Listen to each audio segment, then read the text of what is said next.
नमस्कार, मैं हूं रविंद्र जैन और आप देखना शुरू कर चुके हैं सबकी खबर। यूं तो हिंदी पत्रकारिता को इस वर्ष 200 साल पूरे हो गए हैं, लेकिन इन 200 साल में हिंदी पत्रकारिता की जो यात्रा रही है, या यूं कहें कि भारत में पत्रकारिता की जो यात्रा रही है, आज इस महत्वपूर्ण मुद्दे पे कुछ खास बात करना चाहते हैं। और आज मेरे स्टूडियो में हर युवा पीढ़ी के युवा भी हैं, वयस्क भी हैं और हम जैसे भी हैं। तो ये सारी, क्योंकि आज जो पत्रकारिता जिस चौराहे पर आके खड़ी हो गई है, यदि आपने देखा है जैन जी आंदोलन, जंतर मंतर पे जो आंदोलन चल रहा था, उस आंदोलन में जिस तरह फील्ड में काम करने वाले पत्रकारों पर हमले हुए, गालियां दी गई, कपड़े फाड़े गए, आईडी तोड़े गए, उनके जो कुछ हुआ पूरी देश ने नहीं पूरी दुनिया ने देखा है। अब आप देखिए कि हम भारत में पत्रकारिता के क्षेत्र में यदि दुनिया की तुलना करें तो हम 157वें नंबर पर पहुंच गए हैं। यानी हम ये मान सकते हैं, कह सकते हैं कि भारत में हिंदी पत्रकारिता या पत्रकारिता क्या वाकई अपने ऐसे मोड़ पे पहुंच गई है जो समापन की ओर जा रही है। क्या अब वाकई पत्रकारिता का कोई सम्मान रह गया है? एक समय था जब भारत में पत्रकारिता सामाजिक बदलाव का कारण बनती थी। एक समय था जब भारत में पत्रकारिता आज़ादी के आंदोलन का माध्यम बनी थी। एक समय था जब भारत में पत्रकारिता ने भ्रष्टाचार के खिलाफ आंदोलन खड़े किए। कई उतार चढ़ाव इस पत्रकारिता ने किए हैं, लेकिन आज हम कहाँ खड़े हैं? एक चिंतन करने का समय है, विचार करने का समय है। जंतर मंतर की घटना ने तमाम सारे संपादकों को, तमाम सारे मीडिया मुगलों को, तमाम सारे चैनल वालों को नए सिरे से सोचने पर विवश किया है। आप सोचिए, कल्पना करिए कि जो देश में पत्रकारिता विश्वविद्यालय बने हैं, 200 पत्रकार तो लगभग हर साल निकलते होंगे, उनके संस्थानों में कितने निकलते होंगे? इन ढेर सारे पत्रकारों में वास्तव में कितने लोग पत्रकारिता कर पा रहे हैं? एक और सवाल कि जितने भी मीडिया घराने हैं वो कहीं ना कहीं राज्य आश्रित हो गए हैं। यदि एक महीने सरकारी विज्ञापन नहीं मिले तो अगले महीने वो तनख्वाह नहीं बांट सकते, अपने संस्थानों के खर्चे नहीं चला सकते। तो क्या ये जो कुछ हो गया है वो एक व्यवसाय बन गया है? पत्रकारिता पूरी तरह व्यवसाय में बदल गई है। और चलते चलते इन 200 सालों में पत्रकारिता अब एक नया तमगा लेकर खड़ी है, और वो तमगा है गोदी मीडिया। आज बड़े आसानी से गोदी मीडिया कह दिया जाता है, लेकिन क्या वास्तव में ही गोदी मीडिया है?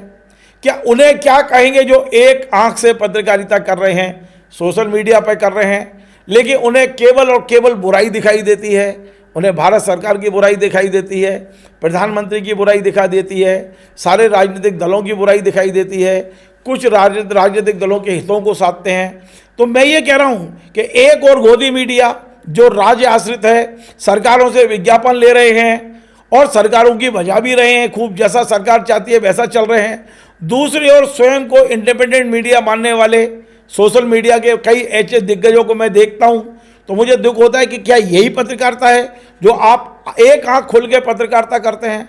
आपको सिर्फ और सिर्फ सरकार की बुराई करनी है, आपको सिर्फ और सिर्फ कमियां ढूंढनी है कि कैसे हम नरेंद्र मोदी जी को गालियां दे सकें। ये तमाम सारी चीज़ों पर आज हम बात करेंगे।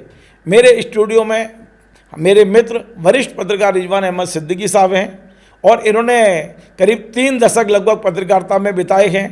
मेरे साथ मेरे स्टूडियो में सवाना हैं, जिसने पीपुल्स जो पत्रकारिता कॉलेज है वहाँ से पढ़ाई की है पत्रकारिता की।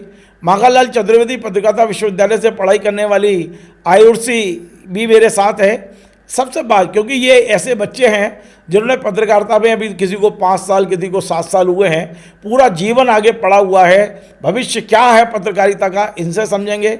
सबसे पहले मैं आपको लेके चलता हूँ रिजवान अहमद सिद्दीकी साहब के पास कि जो घटनाएं जंतर मंतर पे हुई, और दूसरी बात यह कि आज पत्रकारिता का स्वरूप क्या रह गया है। हमें किसी न किसी के साथ खड़े होने पर मजबूर क्यों किया जा रहा है? क्यों नहीं हम इंडिपेंडेंट और आम आदमी की आवाज़ बन पा रहे हैं? मीडिया आम आदमी की आवाज़ क्यों नहीं बन पा रहा है? सबसे बड़ा सवाल रिजवान अहमद सिद्दीकी की ओर दाग रहा हूँ, और उनसे समझता हूँ कि क्या मजबूरी है मीडिया की, जो हम अपनी आवाज़ कहते हैं, सरकार की बात करते हैं, सरकार की बुराई करते हैं, लेकिन आम आदमी पूरे जर्नलिज्म में गायब कैसे हो गया? रिजवान भाई। धन्यवाद रविंद्र भाई। हमारी जिम्मेदारी तो यह है कि हम शोषण के खिलाफ आवाज़ उठाएं। हमारी जिम्मेदारी तो यह है कि हम किसी शोषक को बेनकाब करें। हमारी जिम्मेदारी यह है कि हम जनता के मुद्दे उठाएं। लेकिन आजकल की जो पत्रकारिता हो गई है, और ख़ास तौर से जो व्यूवर्स बचे हैं थोड़े बहुत, इसलिए कि टीवी तो ज़्यादातर लोग अब देखते ही नहीं हैं, तो जो व्यूवर्स बचे हैं उन्हें भी मज़ा आता है कि ये जो चोंच लड़ाई होती है शाम से जो शुरू होती है, मुर्गे लड़ाना कहते हैं स्टूडियो की भाषा में, कि आज शाम को कौन कौन से मुर्गे बुलाओगे जिन्हें लड़ाना है? इसीलिए मैंने चोंच कहा था, इसलिए कि मुर्गे कबूतर और न जाने क्या क्या लड़ा रहे हैं, बतख भी लगा, सब कुछ लड़ा रहे हैं हम लोग। और अलग अलग भाषा, अलग अलग तरह के लोग, अलग अलग सोच के लोग हैं, तो इसलिए एक ही तरह के मुर्गे न मान के मैंने उस तरह की बात की थी। कई तरह के चिड़ियाघर बना दिया एक्चुअल हमने स्टूडियो को। तो रविंद्र भाई, जब इस तरह की चीज़ें करते हैं तो हम उसमें ज़्यादातर हम या तो सत्ता के पक्ष की बात करते हैं कुछ लोग, या सत्ता के खिलाफ बात करते हैं। पक्ष विपक्ष जो था, प्रतिपक्ष जो था, वह विरोधी हो गया है, और एक दूसरे को नीचा दिखाने का कोई अवसर नहीं छोड़ते। बड़ा दिल करके कोई भी उन चर्चाओं में भाग नहीं लेता, और मीडिया को भी उसी में मज़ा आता है, वो भी उसी के लिए उकसाता है, वही करता है। और फिर उसके बाद एक सबसे प्रिय सब्जेक्ट है हिंदू मुसलमान। इनसे अपन लोग ऊब नहीं गए हैं? आपको नहीं लगता कि इन्हें देखने के बाद घृणा होती है? सबसे पहला काम हम करते हैं कि ये जो मुर्गे लड़ाने वाली एंकरनियाँ हैं, सबसे पहले हम स्विच ऑफ नहीं करते टीवी का, बंद करो यार, और यूट्यूब खोलते हैं, कुछ अच्छा मिल जाएगा। मैं यही तो कह रहा था रविंद्र भाई कि हम लोग अब टीवी ज़्यादातर लोगों ने देखना बंद कर दिया है। जो थोड़े बहुत बचे हैं उनके इंटरेस्ट का विषय वही है, इसलिए मुझे लगता है कि शायद मीडिया भी वही दिखाना चाहता है। और वो फिर वो जो मीडिया के आका हैं, अघोषित आका, जिसके लिए बहुत तरह की चर्चाएं हैं, हमें तो, हमारे तो नहीं आता इस तरह के बहुत मैसेज नहीं आते हमें, लेकिन मेन स्ट्रीम मीडिया जो खासतौर से दिल्ली का जो मीडिया, उनके लिए बताया जाता है कि उनकी हेडलाइन भी तय की जाती है। क्या सच्चाई है हम नहीं जानते रविंद्र भाई, लेकिन बात यही की जाती है। और लगभग एक जैसी जब हेडलाइन चलती है, भारत में रहकर पाकिस्तान की खबरें ज़्यादा चलने लगती हैं, फिर बहुत तरह की इस तरह की चीज़ें चलती हैं, भारत की रोटी 4 रुपए की, 6 रुपए की है, वहाँ 100 रुपए की, इस तरह की जब बातें चलने लगती हैं तो लगता है कि ये सब जनता के जो एक्चुअल मुद्दे हैं उससे ध्यान बांटने की चीज़ें हैं।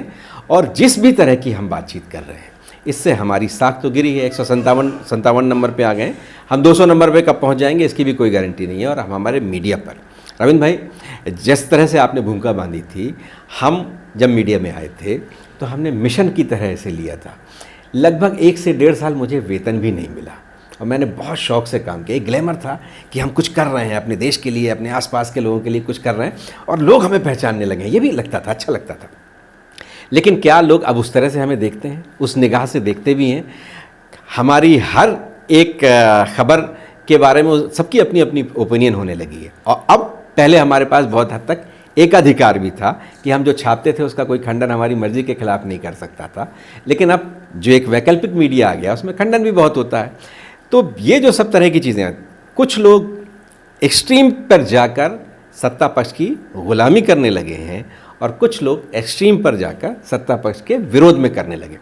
तो बीच की जो पत्रकारिता है हम जैसे लोग ही करते हैं, और ये भी बहुत बड़ी चुनौती है हम लोग से, इसलिए कि ये आप का साहस है कि बिना किसी सरकार के किसी भी तरह का सहयोग लिए बिना, इसलिए कि जो राज आश्रित पत्रकारिता है उसमें तो वही एक तरीका बचा है। तो जो बातें हैं धीरे धीरे हम आगे भी करते चलेंगे, और जो हमारी युवा पीढ़ी है वो क्या सोचती है, कैसे सोचती है, और उसके क्या जोखिम है, उस पर भी आप बात कर सकते हैं। चलिए, मैं आपका परिचय कराता हूँ। मेरे साथ आयुषी है, जो हमारी टीम में सदस्य है। पिछले लंबे समय से आप इसको स्क्रीन पे देख रहे हैं। आयुषी, आपने माखनलाल से किया है ना पत्रकारिता का कोर्स?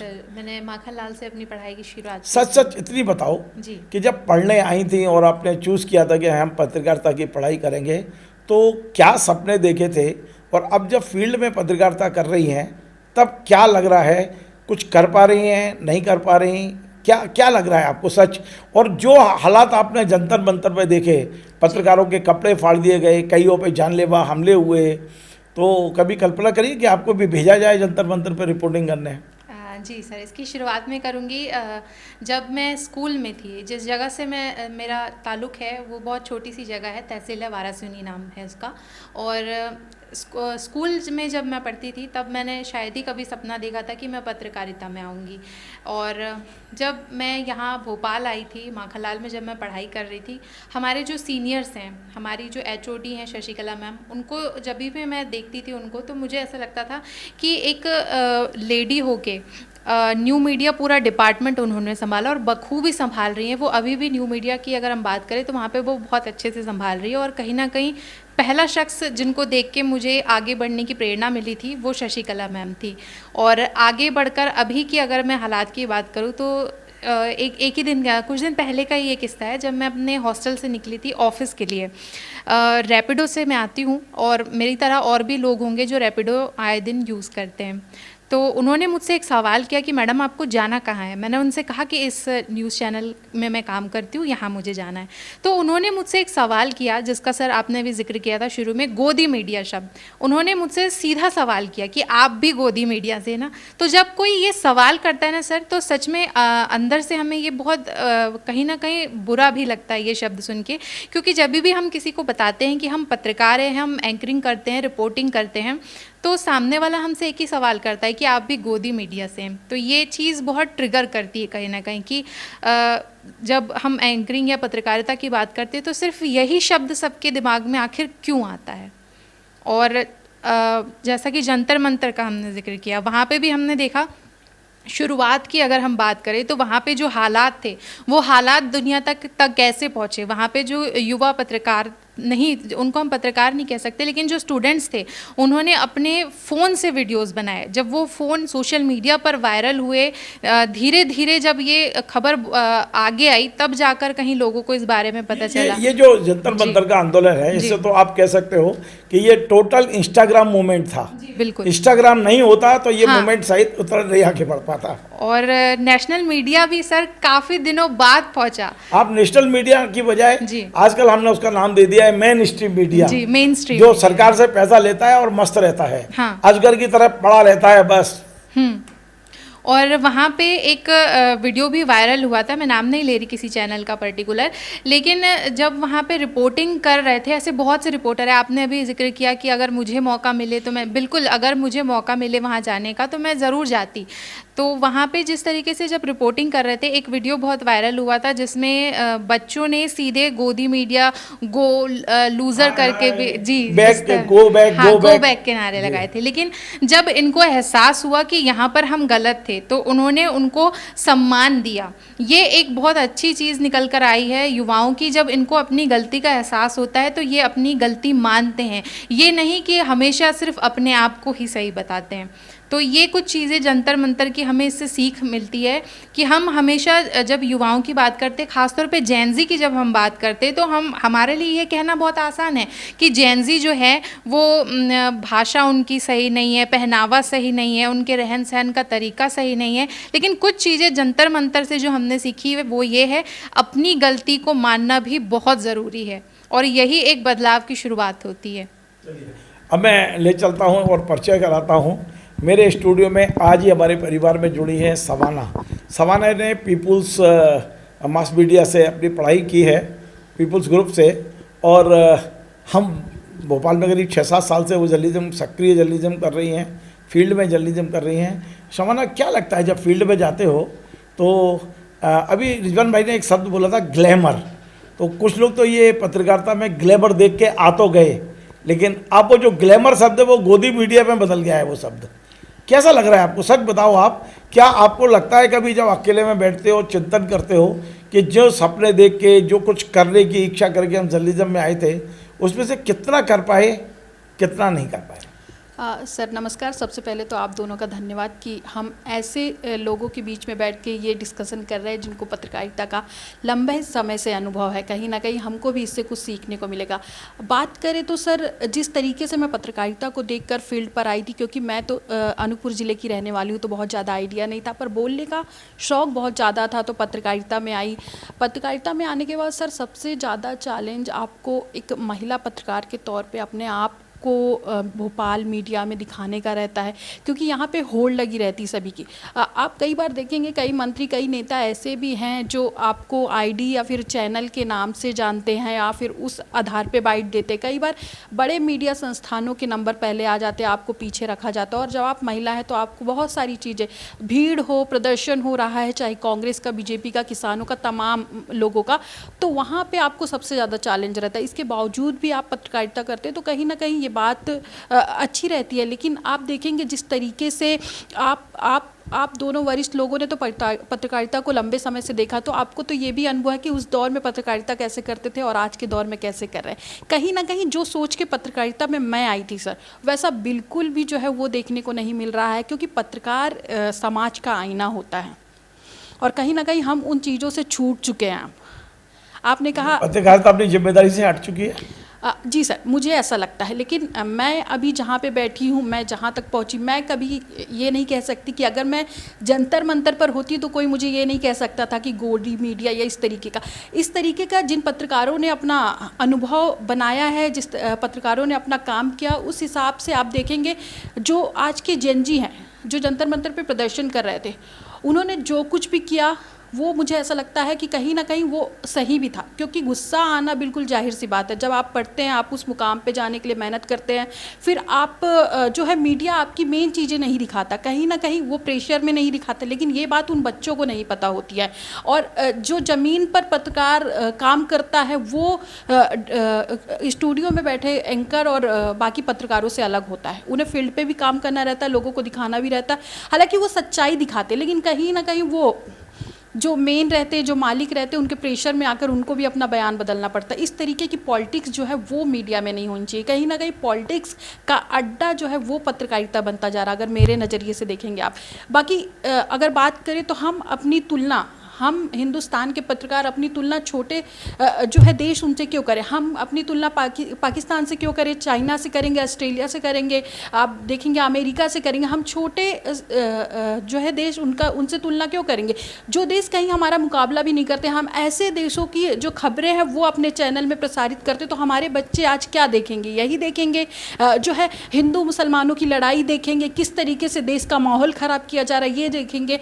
अगर जो जनजी जंतर मंतर पे प्रदर्शन कर रहे थे, मुझे लगता है कहीं ना कहीं उनका गुस्सा जायज़ था, लेकिन जिस तरीके से उन्होंने अपने गुस्से को कंट्रोल किया, फिर माफ़ी मांगी पत्रकारों से, वो भी एक जो नज़ारा वो अब देखने को मिला। तो कहीं ना कहीं वो एक इतिहास का पन्ना बन गया, जर्नलिज्म के इतिहास का वो भी एक पन्ना एक दर्ज हो गया। जी सर, बिल्कुल जाहिर सी बात है। हालांकि सवाना एक छोटा सा सवाल है मेरा कि आपको यदि ये मौका मिलता है कि आपको 2 पैसे कम मिलेंगे लेकिन पत्रकारिता की आज़ादी होगी एक पक्ष, और दूसरे संस्थान में आपको पैसा भरपूर दिया जाएगा लेकिन कहना वही पड़ेगा जो मालिक कहेंगे, तो आप कौन सा संस्थान चुनना पसंद करोगे? सर जाहिर सी बात है, देखिए अलग नैतिकता के आधार पर तो आप ये कह दोगी बड़े आराम से कि साहब मेरे को 2 पैसे कम मिल जाए पर मैं पत्रकारिता कर लूँ, लेकिन परिवार की ज़रूरतें भी तो एक हैं। सर जैसा कि मैंने पहले आपको बताया इससे पहले कि आजकल वैसा पत्रकार बनना बहुत आसान है जो समाज का आईना होता है, और हम वही सोचकर पत्रकारिता में आए थे। लेकिन हमारे जो वरिष्ठ लोग हैं, कई वरिष्ठ लोग ऐसे भी हैं जो आज भी अपनी सच्चाई की राह पे चल रहे हैं, लेकिन जो मेन फोकस है, जो मेन जेनजी या फिर हमारे दौर के जो लोगों का आकर्षण खींच रहे, कहीं ना कहीं वो गलत अनुभव दे रहे हैं। जाहिर सी बात है आजकल पैसा ही सब कुछ है, लेकिन कहीं ना कहीं पत्रकारिता का जो मेन सार है उस हिसाब से अगर बात की जाए तो पैसा कम चलेगा। लेकिन जिस तरीके से जंतर मंतर पे मारपीट हुई, माइक छीने गए, पत्रकारों को मारपीट किया गया, वो जो है वो दौर हमें देखने को नहीं मिलेगा। चलिए बहुत बहुत धन्यवाद। मैं अभी थोड़ा एक एक छोटे छोटे प्रश्न और पूछ लेता हूँ। अब मैं चलता हूँ रिजवान भाई के पास। रिजवान भाई, ये जो प्रिंट मीडिया है वो मैच्योर हो चुका है, लेकिन इलेक्ट्रॉनिक मीडिया और नया मीडिया ये शैशव अवस्था में है या अभी ये पैदल चलना सीखा है? तो कई गलतियाँ, घोर गलतियाँ इस मीडिया में होती हैं, प्रिंट मीडिया में उतनी गलतियाँ नहीं होती हैं। प्रिंट मीडिया आज भी अपनी जिम्मेदारी ज़्यादा अच्छी तरह निभा पा रहा है, वो विपक्ष की खबरों को भी स्थान देता है, पक्ष की खबरों को देता है, लेकिन ऐसा नहीं लगता कि इलेक्ट्रॉनिक मीडिया ने ज़्यादा अति कर ली है। वही 24 घंटे राम मंदिर, हिंदू मुस्लिम, हिंदुस्तान पाकिस्तान, ये सब चीज़ें कब बंद होंगी या फिर ताले लगेंगे इन मीडिया संस्थानों में? आपने देखा अभी एक बड़े संस्थान को 120 लोग बाहर निकालने पड़े, 120 लोग बाहर निकालने पड़े, क्या लगता है कब तक चलेगा ये हिंदू मुसलमान और राम मंदिर और ये हिंदुस्तान पाकिस्तान, या अब कुछ बदलाव दिख रहा है आपको? रविंद्र बहुत अच्छा सवाल है ये।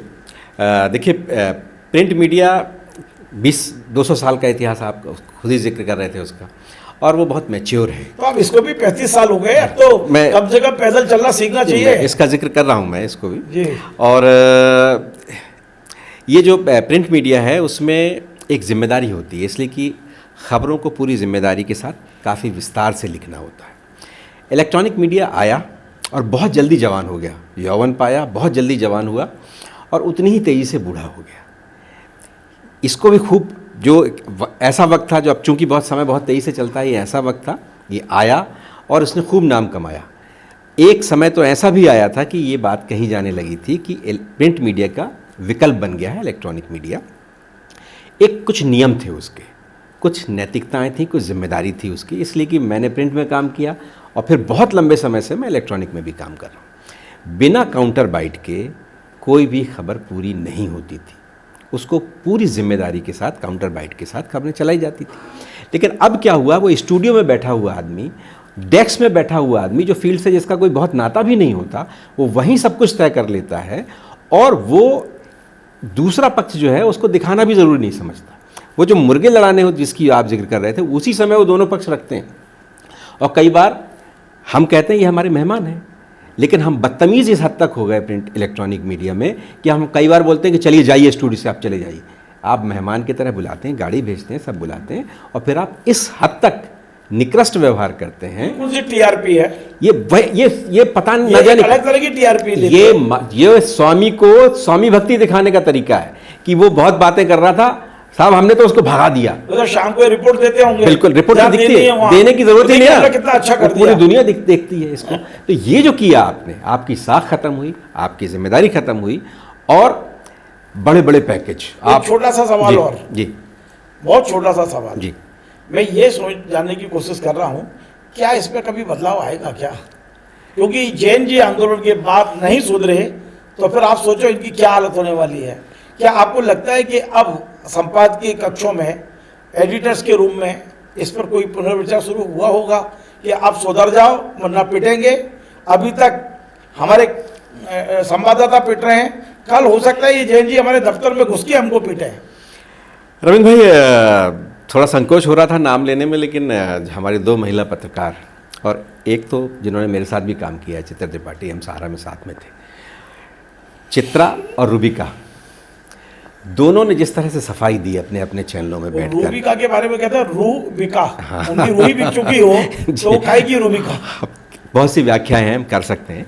तो चित्रा और रूबिका दोनों ने अपने अपने चैनलों में बैठकर ढेर सारी सफाइयाँ दी हैं। चित्रा को भी लोग चरित्रका कहते हैं। ढेर सारी सफाइयाँ दी हैं उन्होंने, और वो पत्रकारिता भी सिखा रही थी, बैठ के बहुत तरह की चीज़ें कर रही थी।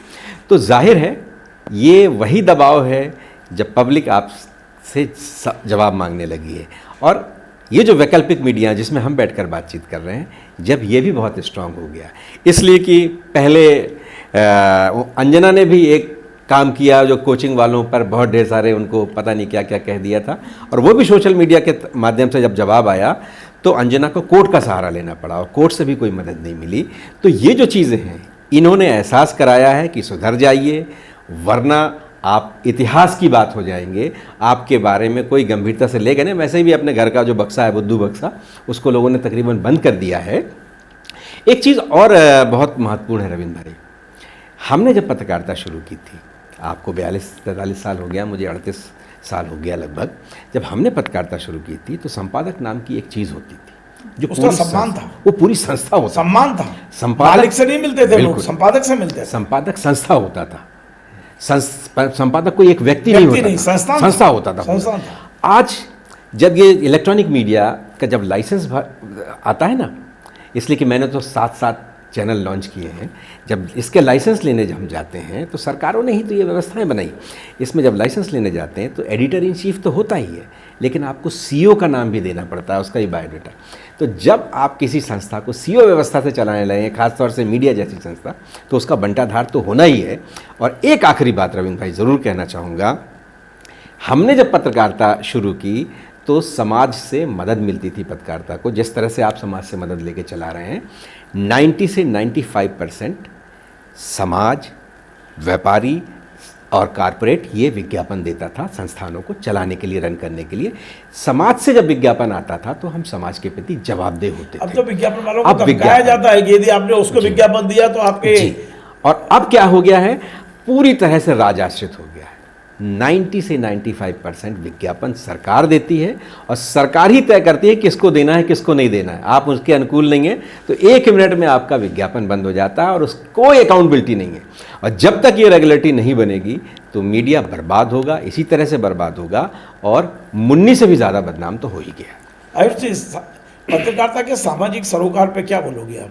देखिए क्या हुआ, यदि आपको याद हो, यदि आपने पढ़ा हो, याद तो इसलिए नहीं है कि आपका जन्म ही नहीं हुआ था, यदि आपने पढ़ा हो, गांधी जी अखबार निकालते थे, उसका नाम मालूम है आपको, याद है? महात्मा गांधी किस अखबार के संपादक थे? उसका नाम था हरिजन। हरिजन नाम का एक समाचार पत्र निकालते थे गांधी जी, और गांधी जी ने अपने सामाजिक सरोकार को देखते हुए आज़ादी की आंदोलन में कूदे थे। आपको लगता है कि यदि आप अपने सामाजिक सरोकार देखते हुए दिल्ली में होती तो आप भी जैन जी के साथ नारे लगा रही होती? जी बिल्कुल, मैं भी नारे ज़रूर लगा रही होती। और सर, जैसा अभी हम जिक्र कर रहे थे, तो एक चीज़ मेरे माइंड में आई थी, वो चीज़ मैं ये कहना चाहूँगी कि जब हम पत्रकारिता में आते हैं, जो बच्चे आज पत्रकारिता के कॉलेजेस में, विश्वविद्यालय में पढ़ रहे हैं, कहीं ना कहीं हर किसी का एक आइडियल होता है और हम उसकी तरह अब बनना चाहते हैं। लेकिन कुछ अभी रूबिका लियाकत का भी जिक्र हुआ, अभी कल परसों की बात है, मैंने एक वीडियो देखा था उनका, पाठशाला करके उनका एक प्रोग्राम बहुत वायरल है। वो शिक्षा की बात कर रही थी उसमें, और शिक्षा लिखना ही उनको नहीं आ रहा था। जब इस तरीके की चीज़ें सामने आती है, तो जब बच्चा किसी को अपना आइडियल बनाता है जी, कि शिक्षा रूबिका ने तो नहीं लिखा होगा, वो डेस्क पे, आप लोगों को भी डेस्क का अनुभव है, आप दोनों को। नहीं, वो उसमें लिखती है, वो बोर्ड पे लिखती अच्छा, है। उसमें शिक्षा, उसमें उसको शिक्षा लिखना नहीं आ रहा था भाई। Okay okay okay, sorry. वो पूरे देश भर में मजाक का पात्र बन गई है वो। अभी यहाँ वायरल हो रहा है बहुत आजकल ये जो है ना, ये जो क्रीम वो पाउडर वाली हाँ, जो जर्नलिस्ट है ना, क्रीम पाउडर जर्नलिस्ट है ये, इनके पास ज्ञान नहीं है, शब्द नहीं है। जी बोलिए। तो सर ये था कि जब नए बच्चे जब आते हैं पत्रकारिता में, वो किसी भी एक एंकर का, चाहे वो कोई भी बड़ी एंकर हो, रूबिका लियाकत हो, चित्रा त्रिपाठी हो या अंजना ओम कश्यप क्यों ना हो, जब हम किसी को अपना आइडियल बनाते हैं और फिर इस तरीके की चीज़ें जब आती हैं, तो बच्चे के मन में भी कई तरह के सवाल आते हैं कि ये कैसा आइडियल हमने इनको बना लिया, इनको देख के हम सीखना चाह रहे थे, और वो उनके मन में भी असमंजस की स्थितियाँ पैदा हो रही हैं। तो ये एक बड़ा भ्रम सा पैदा हो रहा है। चलिए, अब मैं अंतिम सवाल सवाना से कर रहा हूँ। सवाना, तुम्हारे छोटे भाई बहन होंगे, परिवार में और भी बहुत सारे लोग हैं, कोई तुमसे ये सलाह ले, दीदी, बुआ या कुछ भी जो भी कहते हो, फुप्पी जो भी कहते हो, वो कहें हमें आपकी तरह पत्रकारिता में आना है, तो आप क्या कहोगे? क्या आप कहोगी कि आ जाओ पत्रकारिता में? आएँ तो कैसे आएँ? पत्रकारिता में क्या चुनौतियाँ हैं? तो क्या आप सलाह दोगी कि आ जाओ पत्रकारिता में? हालांकि आपकी बहन है, मुझे पता है, बड़ी सिस्टर शायद आपकी जल्दी जब ही हैं, लेकिन आजकल वो पत्रकारिता से बहुत ज़्यादा संतुष्ट नहीं है, ऐसा किसी ने बताया। जाहिर सी बात है सर, अगर मुझसे कोई राय लेगा, वैसे तो सब मुझे देखकर समझ चुके हैं कि पत्रकारिता जो इस दौर में हो रही है उससे अच्छा है तो हम अपनी दुकान खोल ले, दुकान लगा ले, उसमें ज़्यादा कमाई है। जैसे मेरी सिस्टर की बात हुई सर, मेरी सिस्टर बहुत सीधी है। अगर पत्रकारिता दरअसल उनके लिए बनी ही नहीं, पत्रकारिता में ऐसे लोग जम पाते हैं जिनका बहुत जुगाड़ हो, जो बहुत ज़्यादा हाई फाई हो, जो बहुत ज़्यादा दिखने में अच्छा हो, तो पत्रकारिता उनके लिए अच्छी है, कहीं ना कहीं उनकी व्यवस्था अच्छी हो जाती है। हालांकि अगर बहन की बात करूं तो बहन पत्रकारिता मुझसे पहले से कर रही है। जब मैंने पत्रकारिता शुरू किया था तो मैंने उससे राय नहीं ली थी, इसलिए मुझे शायद भुगतना पड़ रहा है, या मैं इस दौर में हूँ। तो अगर मैंने राय ली होती तो आज शायद मैं कहीं अच्छी जगह होती, लेकिन ठीक है। अच्छा, आप पत्रकारिता कर रही हो या पत्रकारिता ढूंढ रही हो? बहुत ऐसा सवाल पूछा है, सोच लेना। सर, मैं तो पत्रकारिता कर रही हूँ, लेकिन बहुत सारे ऐसे पत्रकार हैं जो पत्रकारिता को ढो रहे हैं किसी ना किसी के कंधे पे बंदूक रखकर। तो कहीं ना कहीं आप देखेंगे पत्रकारिता जो है अपने आप में जो है ख़त्म होने के दौर पर है। लेकिन अगर जिस तरीके से जैन जी लोगों ने जो प्रदर्शन किया था वो एक सबक दिया। जाहिर सी बात है, देश के प्रधानमंत्री ने उस विरोध प्रदर्शन के बाद जिस तरीके से शिक्षा मंत्री का इस्तीफा हुआ, बैक टू बैक प्रधानमंत्री, एक बड़ा नाम पूरे देश को जो है वो चलाते हैं, उन्होंने back to back Jain ji के प्रदर्शन के बाद 4 वीडियो अपलोड की। और जाहिर सी बात है, उन्होंने तमाम वीडियो में युवाओं की बात की, शिक्षा की बात की, अंदर तक हिला के रख दिया है जैन जी ने। ये कहो आप, एक प्रधानमंत्री जो सर्वशक्तिमान व्यक्ति को इस युवा पीढ़ी ने हिला के रख दिया है।